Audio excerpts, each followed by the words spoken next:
അപ്പം ഞാൻ നല്ല പ്രൊഫഷണൽ ആയിട്ട് കുക്ക് ചെയ്യാൻ തീരുമാനിച്ചു. ഇതൊക്കെ ഇട്ട് ഞാൻ കഴിഞ്ഞ ദിവസം ടെമ്മൂന്ന് വാങ്ങിയതാ. കുറച്ച് ദിവസമായി മേടിച്ചിട്ട്. പക്ഷേ ഇതിങ്ങനെ യൂസ് ചെയ്യാനുള്ള മടി കാരണം ഇങ്ങനെ വെച്ചേക്കുവായിരുന്നു. പക്ഷേ ഇന്ന് എന്തായാലും ഇത് ഉപയോഗിച്ച് തന്നെ കുക്ക് ചെയ്യാൻ തീരുമാനിച്ചു. രസമല്ലേ? ഇതവിടെ പോക്കറ്റില്ലേ? ഓ, ഇവിടെ പോക്കറ്റിൽ. കഴിഞ്ഞ ദിവസം മീൻ മേടിച്ചിട്ടുണ്ടായിരുന്നു. ഈ മീൻ കറി വെച്ചും വറുത്തൊക്കെ കൂട്ടി ഭയങ്കരമായിട്ട് മടുത്തു. അപ്പോൾ ഞാൻ വിചാരിച്ചു എന്നാൽ പിന്നെ അച്ചാറിട്ട് വെച്ചേക്കാം. അച്ചാറിടാൻ എനിക്ക് അങ്ങനെ അറിയത്തൊന്നുമില്ല, എന്നാലും എൻ്റെതായ രീതിയിൽ ഒന്ന് നോക്കാം.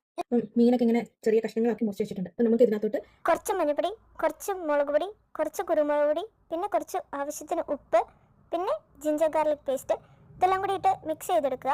അപ്പം ഇതെങ്ങനെ കിട്ടും. എല്ലാവരും നല്ലെണ്ണയൊക്കെ വെച്ചിട്ട് അച്ചാർ ഇടുന്നത് സാധാരണ. പക്ഷേ എനിക്ക് നല്ലെണ്ണ ഇല്ലാത്തതുകൊണ്ട് ഞാൻ കോക്കനട്ട് ഓയിലാട്ടോ എടുത്തേക്കുന്നത്.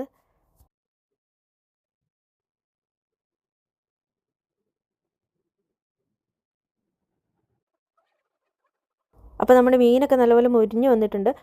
ഞാനിതെല്ലാം കോരി എടുക്കുക. ഞാൻ ഇതേ എണ്ണയിൽ തന്നെയാണ് കേട്ടോ അച്ചാർ ഇടുന്നത്. എണ്ണയ്ക്കകത്തോട്ട് കടുകും ഉലുവയിട്ട് പൊട്ടിച്ച ശേഷം അരിഞ്ഞു വെച്ചേക്കുന്ന ഇഞ്ചി, വെളുത്തുള്ളി, പച്ചമുളക്, കറിവേപ്പില ഇതെല്ലാം കൂടി ഇട്ട് വഴറ്റുക കേട്ടോ.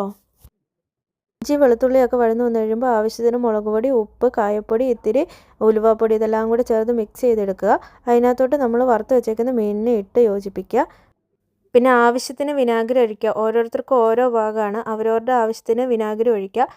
ഇപ്പം നമ്മുടെ അച്ചാർ ഇവിടെ റെഡി ആയിട്ടുണ്ട്. അടിപൊളി ടേസ്റ്റാണ്. അപ്പോൾ കുറച്ച് ദിവസത്തേന് വെക്കാമെന്നൊക്കെ വിചാരിച്ചാണ് ഞാൻ അച്ചാർ ഉണ്ടാക്കിയത്. അപ്പോൾ ഇതിൻ്റെ ടേസ്റ്റ് കാരണം ഇത് അധിക ദിവസം ഓടുമെന്ന് തോന്നുന്നില്ല. I hope you guys support me. Thank U.